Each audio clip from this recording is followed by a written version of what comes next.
Kita pengen lebih dari itu. Jadi apa tujuan kita mengadakan sekolah, tujuan kita pembelajaran.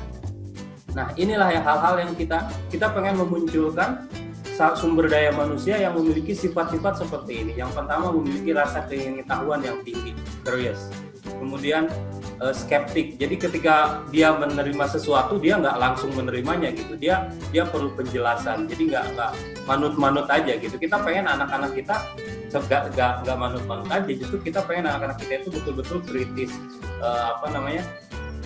open minded, mau mendengarkan apa yang disampaikan. Tapi mungkin ketika tidak setuju juga, kita pengen anak-anak kita tahu cara menyampaikan pendapat yang berbeda gitu. Jadi inilah sebetulnya tujuan pembelajaran kita, dan materi-materi yang kita kasih itu IPS, matematika, sains itu lebih ke alat untuk supaya anak-anak kita memiliki hal-hal seperti ini. Misalnya ini reflektif. Reflektif itu kan artinya kemampuan anak untuk mengevaluasi diri dia sendiri gitu. Ketika setelah melakukan sesuatu, kita pengen anak-anak kita reflektif gitu. Jangan sampai kita sekolah setelah pemberian nilainya 75 sudah proses berakhir, nggak seperti itu. Justru supaya anak-anak kita memiliki sifat reflektif ini, setelah nilai datang tuh kita berikan feedback, kita lihat bersama-sama pekerjaannya, kita lihat soal yang salah di mana, kita analisa kenapa soalnya salah, supaya anak-anak kita menjadi reflektif. Tanggung jawab, responsibility, ya kita pengen anak-anak kita punya rasa tanggung jawab yang tinggi. Kemudian kreatif.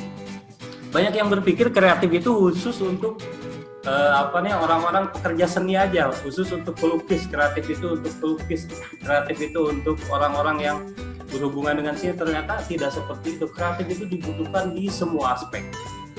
Bahkan dari pembicaraan Pak Menteri Nadiem Makarim, katanya kreatif itu, ada temennya yang berkata bahwa petani itu tidak memerlukan kreativitas. Kesimpulannya apa? Berarti orang yang berbicara seperti itu dia belum pernah menjadi petani.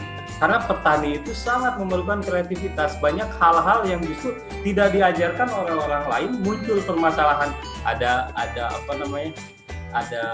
hama, gimana cara mengatasinya, ada apa. Jadi semua aspek kehidupan kita, semua mata pencarian, semua profesi itu memerlukan kreativitas.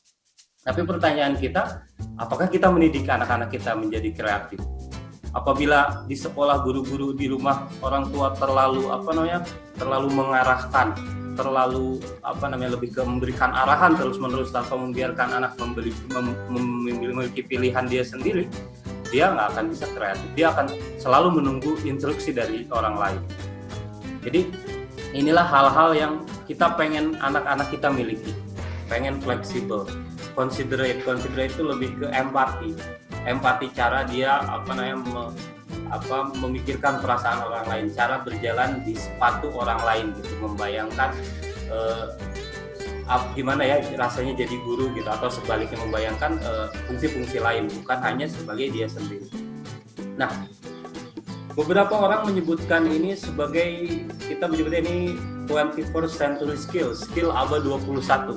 Sebetulnya itu kurang cocok juga, karena abad 20 juga manusia harus punya ini gitu, abad 19 juga manusia harus punya ini. Jadi si Ron Richard ini, si peneliti ini lebih cocok dengan menamai hal ini sebagai residual of education, sisa dari pendidikan gitu. Jadi misalnya apabila kita membagi sebuah bilangan 5 dibagi 2, misalnya kan nggak pas, ada sisanya tuh 1. Nah, itu yang kita sebut residual, hasil sisa pembagian. Jadi apabila Bapak Ibu mau mengecek kualitas sekolah, Bapak Ibu tinggal lihat alumni-alumninya. Apakah alumni-alumninya memiliki karakter-karakter seperti ini? Karena bukan materi yang dilihat. Gitu. Jadi kita pengen anak-anak kita jauh setelah pembelajaran berakhir, setelah sekolah selesai, anak-anak kita memiliki sifat-sifat yang seperti ini.